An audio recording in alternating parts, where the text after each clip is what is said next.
Hi అండి, నమస్తే. ఈరోజు వీడియోలో గోధుమ రవ్వతో ఎప్పుడు ఉప్మా స్వీట్ లాంటివి కాకుండా హెల్తీగా ఇలా అట్టులని ఎలా చేసుకోవాలో మీకు ఈ వీడియోలో చూపిస్తా అండి.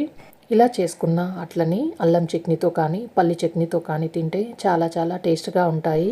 అల్లం చట్నీ రెసిపీ కావాలంటే కింద డిస్క్రిప్షన్లో లింక్ ఇస్తాను, చూడకుంటే చూడండి.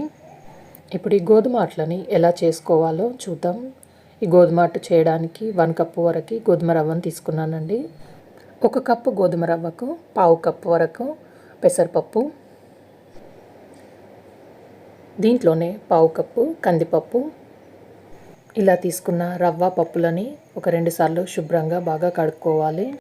ఇందులో కారానికి తగ్గట్టుగా ఒక 5-6 వరకు ఎండుమిరపకాయలని తీసుకొని ఇందులో తగినన్ని నీళ్లు పోసుకొని ఒక 2-3 గంటలైనా కూడా వీటిని నానబెట్టుకోవాలండి.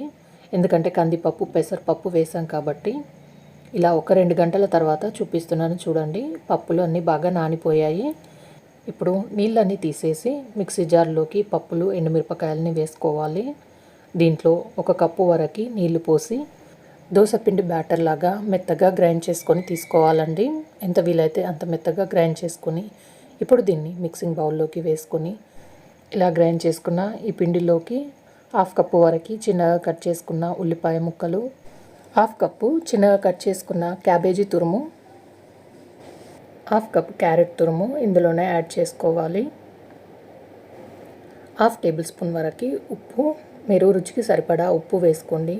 ఇందులోనే 1/2 టేబుల్ స్పూన్ జీలకర్ర పొడి వేసిన వెజిటేబుల్స్ అన్నీ పిండిలో బాగా కలిసేటట్టుగా మిక్స్ చేసుకోవాలి.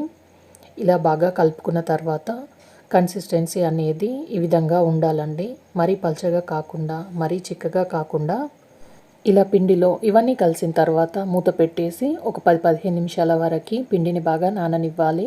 ఒక 10 నిమిషాల తర్వాత అట్లలాగా వీటిని వేసుకోవడమే అండి. స్టవ్ మీద ఒక ప్యాన్ పెట్టుకొని దీంట్లో 1 టేబుల్ స్పూన్ వరకు నెయ్యిని కానీ నూనెని కానీ అప్లై చేసుకొని ఆయిల్ వేడిన తర్వాత ఒక గరిటె వరకు బ్యాటర్ని తీసుకొని ఇప్పుడు ఇలా కొంచెం స్ప్రెడ్ చేసుకోవాలండి. మరి పల్చగా కాకుండా ఇలా కొంచెం మందంగా ఉండేటట్టుగా దీనిపై నుండి కొద్దిగా ఆయిల్ వేసుకొని మూత పెట్టేసి లో ఫ్లేమ్లో ఉడికించుకోవాలి. ఎందుకంటే దీంట్లో మనం క్యాబేజీ తురుము క్యారెట్ తురుము వేసాం కాబట్టి.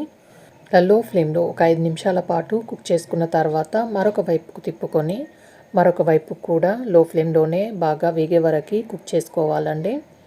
ఈ ఛానల్లో చాలా రకాల హెల్దీ రెసిపీస్ ఉన్నాయండి, చూడకుంటే కింద డిస్క్రిప్షన్లో లింక్ ఇస్తాను, చూడండి.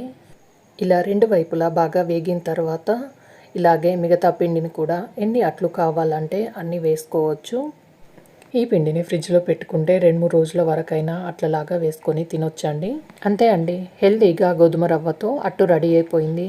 ఇలా నేను చూపించినట్టుగా ఈ అట్టుని తప్పకుండా ట్రై చేయండి. ట్రై చేశాక మీకు ఎలా కుదిరిందో కింద కామెంట్ చేయండి. మరిన్ని మంచి మంచి వీడియోస్ కోసం మా ఛానల్ని సబ్స్క్రైబ్ చేయండి. ఈ వీడియోకి లైక్ చేయండి, షేర్ చేయండి. Thanks for watching.